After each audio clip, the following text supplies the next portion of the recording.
이렇게라도 와서 얼굴들을 뵙고 열심히 공부할 수 있는 분석들도 작곡에서 굉장히 많으셨습니다. 저는 그 좀 사회적 역할에 충실하게 카페라스 뚫고 저의 역할이 못해서 지금 진행을 할 것입니다. 2부에서는 그 주로 이제 일본에서 창작된 그 텍스트들이 대상으로 해서 그 텍스트들의 상투전쟁을 어떤 식으로 기억하고 구상하고 있는지를 두 분 선생님께서 이제 발표를 해주실 것 같아요. 첫 번째 발표는 이제 김대실 선생님이신데 조선전쟁의 기억과 말레트 연대의 불가능성이라고 하는 제목으로 삼키조류의 기적에 필요한 작품을 중심으로 해서 발표를 진행을 하시겠습니다. 역시 한 20분, 25분 정도 내외로 발표를 진행하시면 되겠습니다. 네, 안녕하십니까. 제가 그 코로나 이후와 코로나 이전에 이제 뉴 노멀 시대다 이러는데 저는 이제 제가 코로나 이후에 이렇게 생각을 하게 됐어요. 저한테 달라진 점은 제가 목소리가 되게 작다는 걸 몰랐는데 마스크를 쓰고 말을 하다 보니까 목소리가 작아서 제가 다시 태어나면 목소리가 큰 사람으로 좀 되고 싶다 이런 소망을 갖게 되었습니다. 그래서 오늘도 목소리가 좀 작은 편인데 양해 부탁드립니다. 자, 지금 여기 PPT에 보시면 제철소가 보이는데요. 지금 이 소설의 무대인 야하타 제철소의 그 옛 사진입니다. 제가 그 제철소를 무대로 한 소설이 처음이라서 제철소가 어떤 분위기인지 궁금해가지고 실은 그저께 광양 제철소를 다녀왔어요. 갔어요. 그러니까 사실 일본에 야하타 제철소 가야 되는데 가지 못해가지고 그냥 꽝 대신 가기다 이러면서 광양 제철소를 갔는데 지금 현재 광양 제철소는 포항 제철 산하의 제철소이고 단일 제철소는 그 세계 최대 규모이거든요.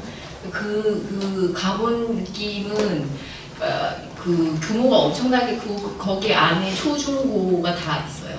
광양 초등반, 광양 중학교, 광양 고등학교 그래서 제철소를 중심으로 구성이 된 도시인데 여기 나온 기적의 시라는 장소 야하타시가 바로 그런 곳입니다. 이 광양 제철소나 포철하고의 관계는 이 야하타시가 실제로 지금은 존재하지 않아요. 그리고 그 야하타 제철소는 고문 중에도 나오지만은 식민지 시기에 그 일본 제철이라고 해서 강제징용을 조선인 노동자들을 강제징용을 해서 이제 뭐 착취했다라고 하는 전범 기업이고요.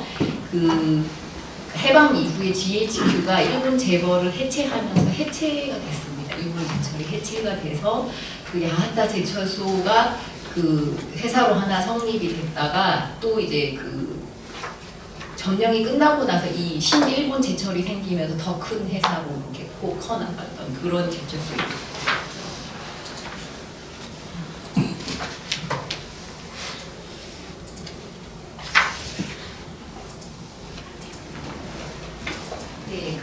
사기 이력을 잠깐 살펴보면 63페이지에 있습니다. 이 작가는 조선에서 출생을 했고요. 4살 반까지 조선에서 살았던 작가이고요.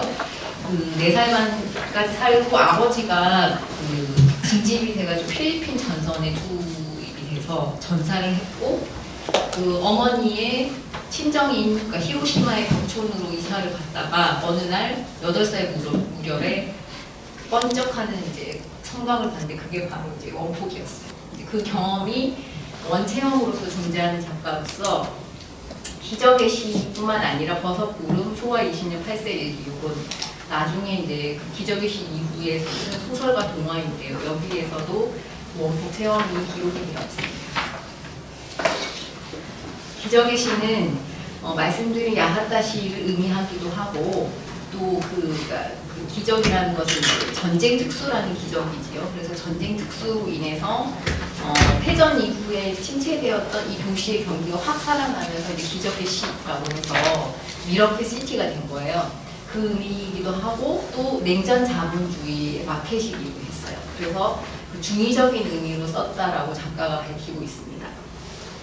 실제로 작가는 제철소가 있는 야하타시로 이주를 했고 중학교를 나오고 또 어머니가 아버지가 실제로 필리핀에서 여기 소설에도 등장을 하는데 필리핀에서 전사를 하는 뒤로 어머니가 가장인 그런 이제 가게였고 불완전 노동에 기대서 형제들이 각각 이렇게 어린 형제들이 뭐라고 할까 이렇게 한국말이 갑자기 생각이 안 나요. 불안정 고용 상태였었어요. 그래서 본인이 신문 배달도 하고 실제로 그 고등학교를 졸업을 야하타 고등학교 졸업하고 나서 야하타 제철소에 취업을 해서 노조에 가입을 하고 노조에 가입한 60년에 공산당에도 동시에 가입을 했던 작가입니다.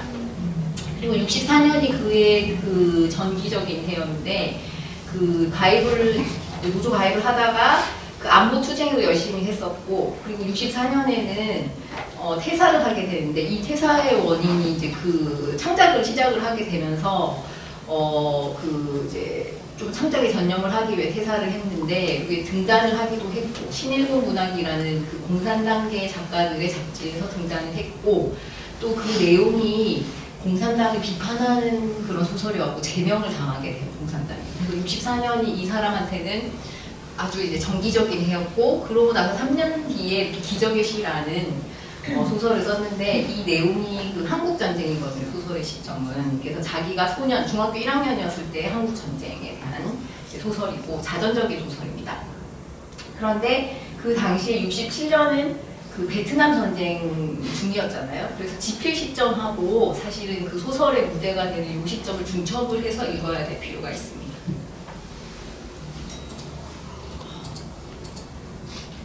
지금 이 중에서 누가 사키 류조일까요? 왼쪽이다. 손 한번 들어보시죠. 오른쪽이다. 오른쪽. 네, 다시 부를게요. 왼쪽이다. 오른쪽이다. 틀리셨습니다. 왼쪽이 사키 류조이고 오른쪽 김달수라는 제1조선 작가입니다. 한국전쟁을 다룬 일본 문화의 시각은 저는 이제 세 가지로 나누는데요. 당사자, 동조자, 그 다음에 그 외 기타 등등인데 당사자는 제2조선인 작가이고 이제 오른쪽이 김달수와 같은 이제 이런 작가들.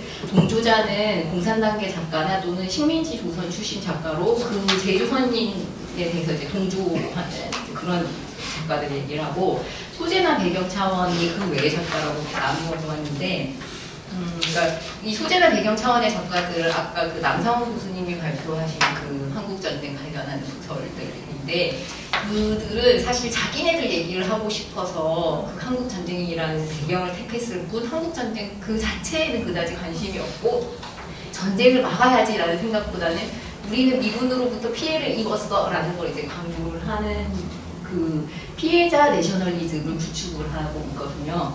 그런데 사키 류조는 그 작가들과 다르게 우리가 사실 조선전쟁으로 인해 가지고 특수를 누렸던 속물적인 인간이야 라는 걸 얘기를 하는 작가라서 좀 특이한 위치에 있다고 생각이 됩니다.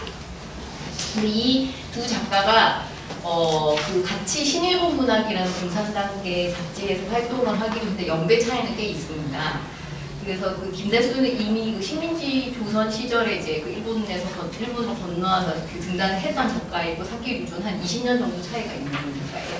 그래서 그런데도 불구하고 두 사람의 기억의 구조가 닮아 있어요. 그러니까 연속적으로 한국 전쟁을 바라볼 때 그 이전의 전쟁과 중첩을 해서 본다는 거거든요. 그래서 조선의 식민화 그리고 대동아 전쟁, 해전과 점령, 이제 한국 전쟁으로 이제 오버랩되는 기억을 가지고 있습니다. 그러니까 앞서 이제 다루었던 그 검은 바탕에 그림인가 그게 문신인가 잘 모르겠어요. 나는 이제 문신을 전 논문에서는 네. 검은 피부의 문신을 우려를 했는데 네네. 이번에는 원제에 썼어요. 그냥 직역은 검은 네네. 바탕의 그림. 네, 이제 마츠모토 세이초의 그 검은 바탕의 그림에서는 그렇게 이제 식민지화에 대해서 별로 안 다루고 있거든요. 그래서 그냥 오히려 그냥 미군으로부터 피해를 입었는데 왜 우리가 점령당했는가 얘기는 없어요. 그냥 이제 점령이란 조건이 어떻게 만들어졌는지에 대한 관심 자체가 없고 그냥 우린 점령당해서 피해자이다 이런 식이었는데 여기 사키 류조 같은 경우에 보면 그 과거의 이제 제국주의 전쟁과 중첩해서 미국의 이런 새로운 전쟁, 미국의 전쟁이라고 생각을 해요. 한국 전쟁이 남북한의 전쟁이 아니라 미국의 전쟁인데 그 신제국주의 전쟁으로 보는 거죠. 이 당시 공산당계 작가들 관점이 이랬다라는 걸 알 수가 있습니다. 그래서 그 일본의 전후국경이라는 조선 특수를 식민주의에 대한 망각과 신식민주의 냉전 경제로의 재편으로 본다는 것이 이 두 작가들의 특징이에요. 그리고 또 이제 그 사키 류조의 작품 기적의 시에서 보면 등장인물들이 그러니까 히키야게샤라고 그래서 기환자, 그러니까 식민지에 있다가 기환한 사람들. 근데 그 사람들이 막 일확천금을 해서 돈을 많이 버는 게 아니라 결국은 재산을 다 잃고 기환을 했는데 그 노동자 계층으로 보면은 그 노조에 가입할 수 있는 노동자가 아니라 일용직 노동자, 불안정 노동자로 전후 부흥 속에서 가장 밑바탕에 있었던 사람들이라는 거죠. 그래서 그런 기환자가 제1조선인이 비슷한 그 하층의 경제를 구성을 하고 있었기 때문에 연대의 가능성이 발생을 하는데 결론적으로는 결국은 이 그 가능성이 불가능성으로 끝나버리고 나는 지점이 있습니다. 그건 좀 뒤에 가서 설명을 하고요. 그 조선전쟁 특수라는 망각의 경제와 제1조선이 이 페이지 수 보면 66쪽인데 그 기적의 시에서 하타 제철소는 뭐 주인공의 삶에 절대적인 영향력을 미쳐 이 가족들 히로시마라는 이제 별명으로 불리거든요. 히로시마에서 기타 교수로 왔기 때문에 친구들이 이름이 이 소설에는 이 소년의 이름이 등장하지 않고 1인칭 이제 시점이기 때문에 나라고가 돼 있고 그 다음에 그 친구들이 그냥 히로시마라고 불러요. 근데 그 히로시마라는 그 별명 자체가 원폭을 상기시키는 장치거든요. 그래서 그 전후 부흥과 망각의 경제라는 것을 이제 제철소에 대해서 제가 설명을 했는데 이 소설의 주요 등장인물이 이제 여러 명 있지만 그 중에서도 제1조선인 2명인데 하나가 엄마의 직장 이제 동료인 제1조선인 박씨인데 그 박씨의 이력을 통해서 조선인들이 박씨의 경우, 박씨의 케이스는 그냥 이제 경성의 거리를 걷고 있다가 잡혀와가지고 부산항을 통해서 그 제철소가 이 동네까지 와서 강제징용을 당하고 그 다음에 분단하고 한국전쟁 때문에 돌아가지 못하고 계속 야타시에서 불안정 노동을 하는 노동자도 나와요. 그런데 이 노동자가 재미있는 점이 뭐냐면은 어머니가 조선에 살 때 조선말을 조금 익혀가지고 친해지게 됐는데 그 벤도를 도시락을 밥을 먹고 나서 씻어주려고 박씨 도시락을 갔더니 거기 안에 이제 공사할 때 쓴 다이너마이트가 들어있는 거예요. 그래서 그게 무엇을 암시하냐 하면 그 68쪽에 보시면 박씨가 정년기 일본의 3대 소요 사건이 있는데요. 그 미군 정년기에 피해 메이데이 사건이랑 스리타 사건이랑 오오스 사건이 그 주체가 사실은 이제 공산당과 제1조선인 단체 연합이었는데 그들이 주장을 하는 것은 당장 미국은 전쟁을 멈춰라 이거였어요. 점령도 멈추고 한국 전쟁을 멈춰라 이렇게 해서 이제 이런 그 데모라 했지 뭐 테러라고 표현할 수도 있겠죠. 이런 것들을 하는데 거기 제1조선인들이 연루가 되어 있었는데 그의 박씨의 다이너마이트가 어디에 쓰일지는 암시가 되지는 않지만 제1조선이 되게 위험한 존재인 것처럼 이렇게 되는데 거기에 대해서 이 소년이 어떻게 느끼냐 하면 소년이 그 제1조선에 대한 감정은 친구를 통해서 나타납니다. 그 같은 반에 가네무라라는 친구가 있는데 보통 일본에 간 조선인들이나 아니면 조선 내 조선인들이 김씨격 같은 경우는 가네무라라고 성씨를 하잖아요.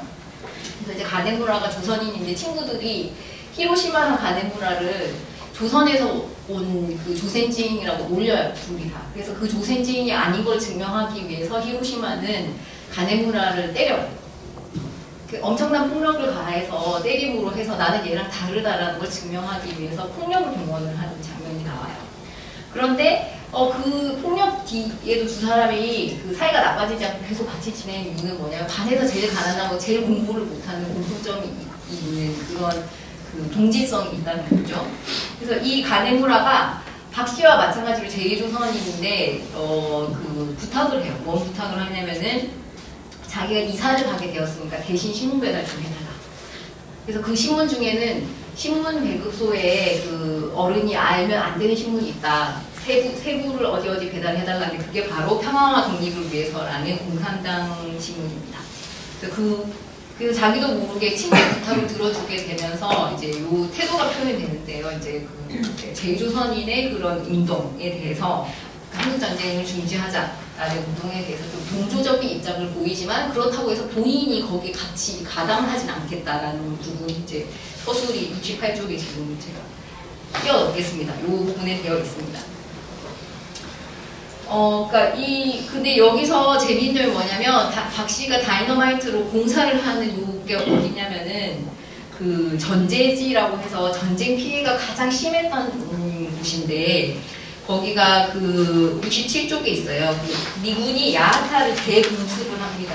거기가 이제 군수물자를 만들고 하는 곳이라서 공습을 해서 완전히 초토화를 하는데, 그 보이토 산에 대방공호가 있어가지고 사람들이 거기로 다 피난을 가는데, 거기를 폭탄이 명중을 해서 몇천 몇백 명이 한꺼번에 쪄주는 기억이 있던 곳이에요. 그런데 그런 기억이 5년도 되지 않아서 그 전제지를 공원화하겠다는 계획에 따라서 어머니와 박 씨가 일용 노동자로 투입이 되거든요.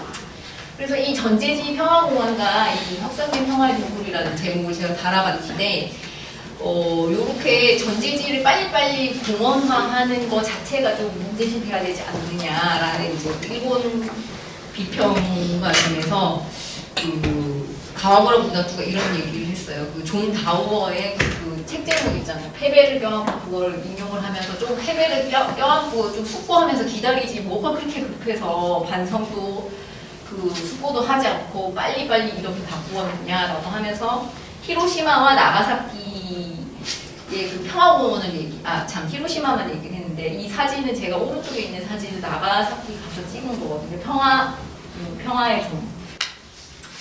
그래서 이 평화의 종인데, 그 평화공원이 사실은 나중에 시민들의 그 의지에 의해서 자생적으로 생긴 게 아니라 미군정이 빨리 좀 해라 이렇게 해가지고 그 이제 미군정의 허락하에, 그러니까 일본인들이 그 원폭에 대해서 복수를 하면 안 되니까 요거를 이제 평화라는 표상을 해서 빨리빨리 전쟁을 잊고 평화의 그 냉전적인 평화에 길들여지도록 어떻게 보면 평화 기념공원을 일본이 고도 경쟁 성장기에 진입한 55년에 지금 이 두 공원이 준공이 되었어요. 68쪽에 각주 11번입니다.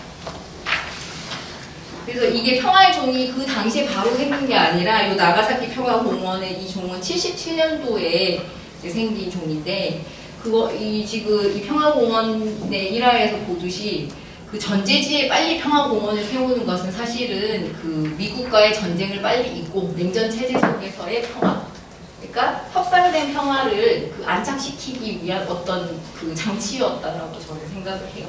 그래서 미국의 이미지가, 냉전 이미지가 아까 그 이현 선생님 발표에서 뭐 해방전쟁이라고 얘기를 했다시피 그 냉전을 계속 싸워가면서 계속 아시아를 해방을 하고 한국을 해방을 하고 자유를 수호하고 이런 전쟁의 이미지가 있는데, 그게 바로 그 그러니까 그 점령기에 세워진 공원 계획과 맞닿아 있습니다.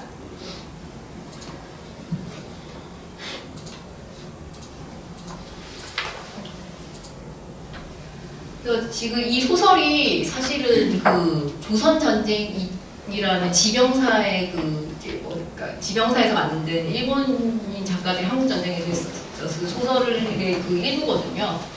근데 거기가 2012년에 편집이 돼가지고 국내의 여러 연구자들이 그 안에 들어가 있는 소설들을 하나둘씩 지금 계속 분석을 하고 있는, 논문이 나오고 있는 상황인데, 사키류조의 이 기적의 시는 아무도 안 다뤘어요. 그러니까 되게 마이너한 작품인데, 그 이유가 뭐냐면, 일단 다른 한국 전쟁에 관한 일본 작가들의 작품은 조금 비장미가 있고 뭔가 우울하면서 근육이 있는데, 이건 진짜 코미디거든요. 코미디에다가 주인공의 시점이 중학교 1학년 남학생이고, 그 다음에 이게 좀 처음에 읽고 저는 이거 그러니까 기적의 시가 전쟁 특수를 얘기를 하긴 했는데, 저는 좀 처음에 읽고 너무 내용이 변태적이다, 이걸 내가 번역을 할 수 있을까 이렇게 고민을 했거든요. 왜냐면 이게 첫 장면부터 그 중학교 1학년 남학생이 자위를 하는 장면이 나와요. 여러 번 등장해요, 그런 장면들이. 그래가지고 거기 이제 정신이 팔려가지고 이 안에 있는 행간의 의미를 잘 못 읽겠는 거예요. 그래서 계속 이 사춘기 소년의 이 성룡은 대체 뭐지? 이런 생각을 하면서 읽다가 그 제가 이렇게 아까 방금 얘기한 마츠모토 세이조의 검은 그 뭐지? 또 생각이 안 나요. 검은 바탕 그림이 딱 떠오르면서 왜냐 둘 다 존 캠프에 대한 얘기를 하고 있어요. 그래서 아 이게 이렇게 좀 쉽게 사춘기 소년의 성을 희화한 작품으로만 읽으면 안 되겠구나. 이 성에 대한 그 묘사는 대체 왜 나왔을까라는 고민을 하면서 오이디푸스 컴플렉스를 한번 생각을 해보게 되었어요. 그러니까 미국이라는 대타자 아버지가 이제 나타난 건데 죽은 아버지 여기서도 소년 히로시마의 아버지는 필리핀에서 미군한테 이제 사살당해서 죽는데 그 아버지 그러니까 자기 아버지는 죽었는데 이 아버지를 새로운 대타자 아버지가 나타난 상황인데 이 소년은 그러니까 어머니가 상당히 불안정 노동이고 또 이제 그 모자 가정이고 하는데 어머니를 자기가 보호할 수 없는 어머님에도 불구하고 자기가 보호하려고 하고 그 다음에 죽은 아버지가 식민지 조선에서 그 인력거꾼을 때렸던 장면을 떠올리면서 가네무라를 때리면서 아버지의 폭력을 답습을 하거든요. 그러니까 신화화된 아버지인 거죠, 죽은 아버지는. 그러면서 그렇다면 이제 그 남근적인 아버지랑 대립을 하면서 이제 오이디푸스 컴플렉스를 벗어나서 소년의 성장이 이루어져야 하는데 그게 불가능한 구조예요. 왜냐하면 그 미군이나 아니면 미군을 표상되는 미국하고 그 일본 남성이 싸워서 이길 수가 없잖아요. 그래서 그 소년의 성장 강박이 이제 되게 과장된 정력으로 나타나는데 예를 들어서 이런 거예요. 그러니까 막 선생님들 보고 자위를 하고 교실에서 또 이제 그 여러 남자애들이 경쟁을 하는 이쁜 여학생인데 그 여학생 곁에 다가가고 싶은데 안 되니까 여학생 속옷을 훔치고 뭐 이런 내용이 계속 나오거든요. 그래서 그걸 이제 그 계속 이 소년의 욕망이 좌절이 돼요. 자기가 갖고 싶은 것은 더 멋진 집 그리고 더 예쁜 여학생인데 그게 안 되니까 훔치기 시작하는 거예요. 도벽이랑 연결이 돼서 이제 패티시가 나타나는데 이 부분이 재밌는 점이 뭐냐면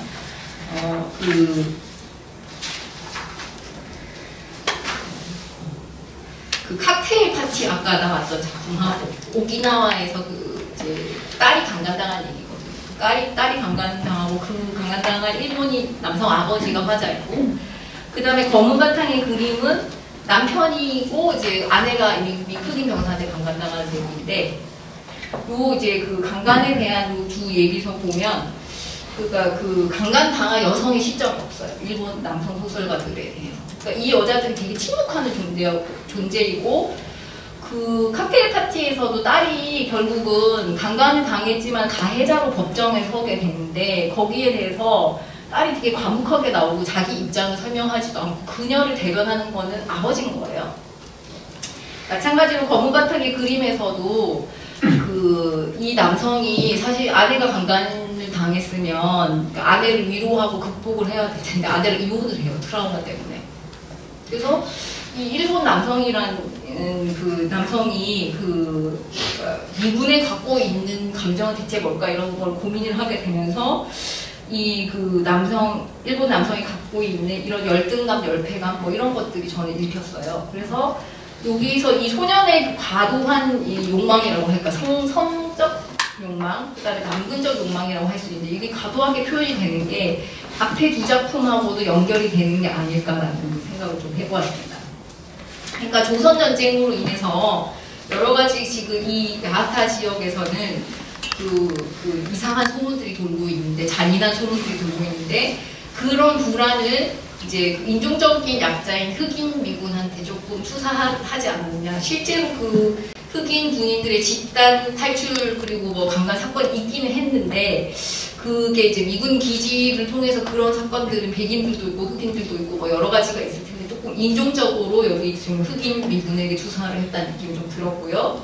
그래서 이제 복수를 하는 장면도 사실은 그 검은 바탕 그림이랑 비슷합니다. 복수에서 보면은 그 남성 그 가부장 남성이 아내랑 이혼을 하고 그 아내를 강간한 흑인의 시체를 훼손함으로써 복수를 하잖아요.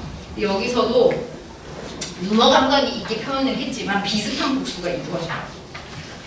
거기 72쪽에 보시면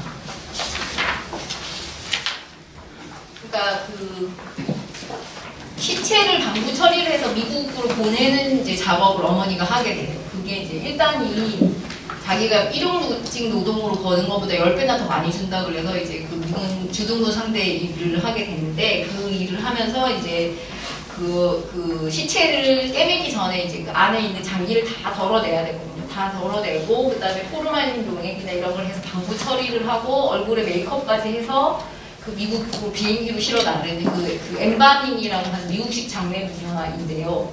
그걸 하기 위해서 이제 어머니가 창자 빼는 일을 하게 됩니다. 근데 누나하고 그 삼형제 이제 남자 삼형제랑 누나가 있는데 이제 그 형제들 모여서 얘기를 하면서 이렇게 얘기해요. 우리 아빠는 시체도 안 돌아오고 미피만 달랑 상자에 넣어서 왔잖아. 근데 우리가 왜 미군의 시체를 이렇게 해서 꾸며주고 해가지고 미국으로 보내야 돼? 엄마가 누나가 이렇게 얘기를 하니까 이 주인공인 히로시마는 이렇게 얘기해요.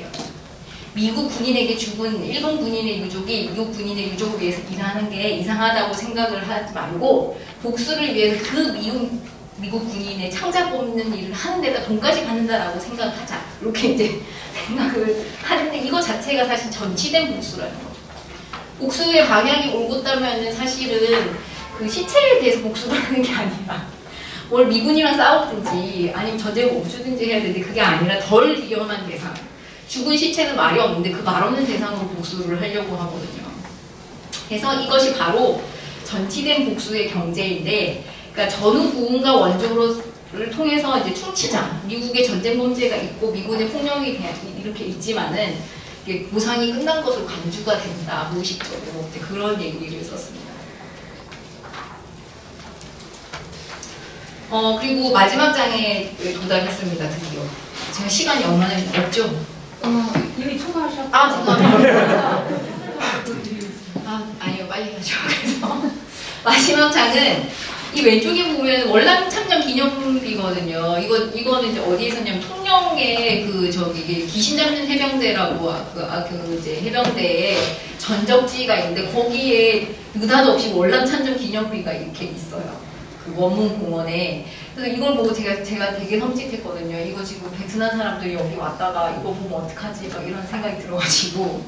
그러니까 무슨 얘기냐 하면 그 일본이 전쟁 특수를 통해서 그 기적적인 경제 성장을 이루어냈지만 한국도 마찬가지로 베트남 전쟁 특수를 통해서 성장한 국가거든요. 그런데 이런 식의 미국 주도의 냉전 평화 근대는 아시아의 근대화랑 밀접하게 관련이 있었어요.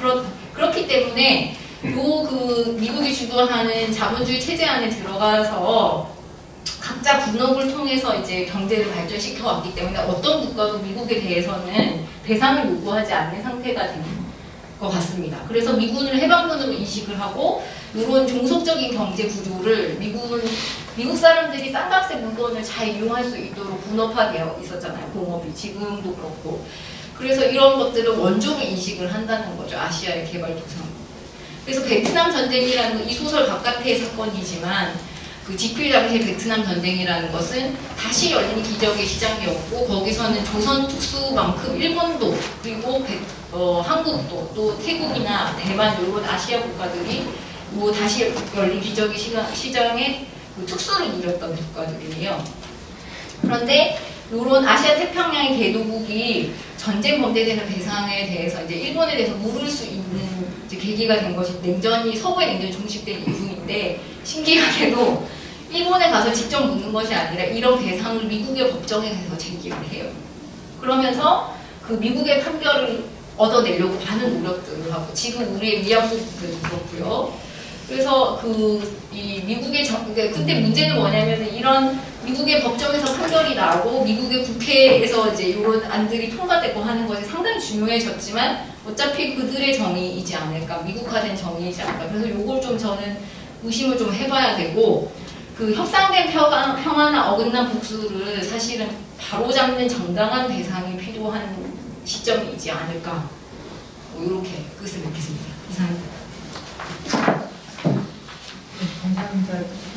따로 제가 더 요약하거나 하지는 않고요. 바로 소로작 마이크를 넘기겠는데 되도록이면 압축적으로 요약해서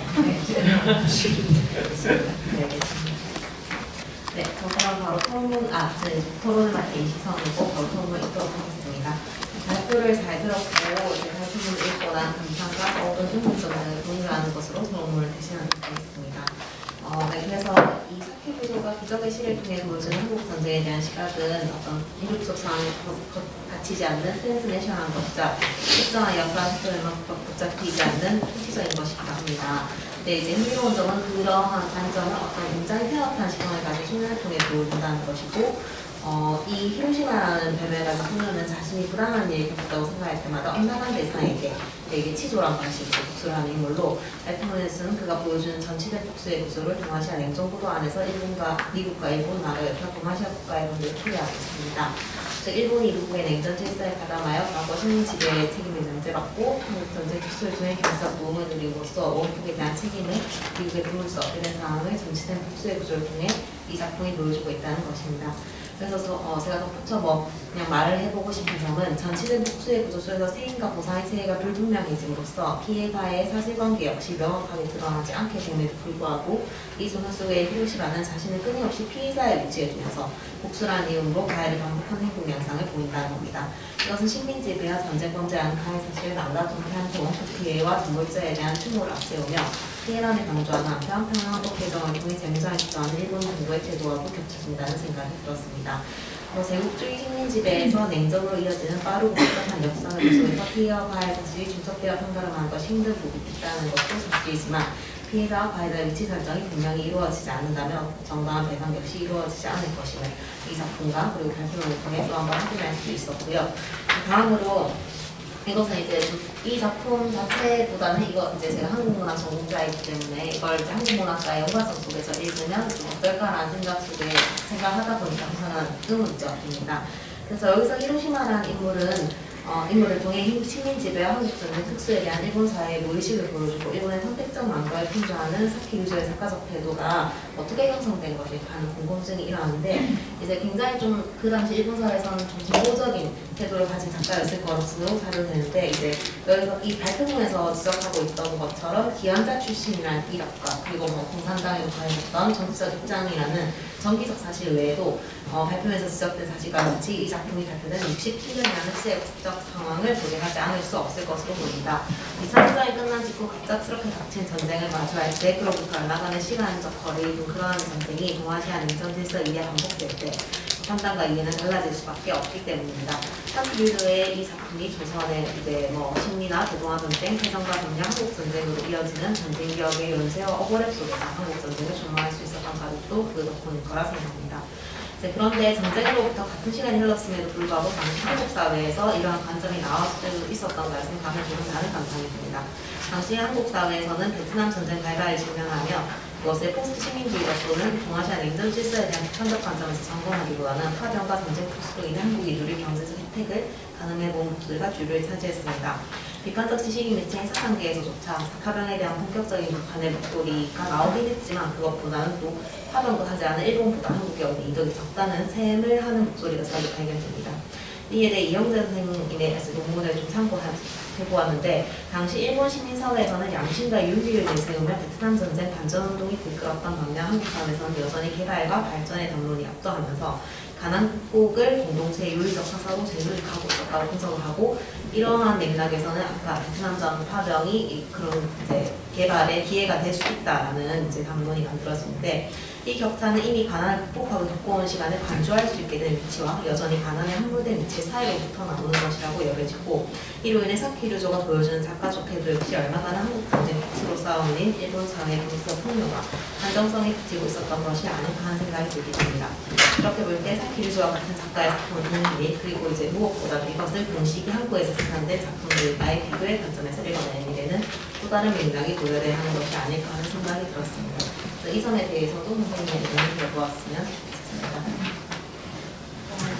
일단 그 첫 번째 그 피해자 가해자가 불분명하다라고 했는데 제가 이거를 사실은 그냥 사춘기 청소년의 변태물 이렇게 읽다가 결정적으로 생각을 바꾸게 된 게 저희 집에 이제 그 앞으로 사춘기 청소년 된 9살짜리 남자아이가 있는데 걔가 어느 날 그 이제 한국전쟁 70주년이라서 TV에서 워낙 한국전쟁 관련한 다큐랑 뭐 방송을 많이 해줬었어요 작년에.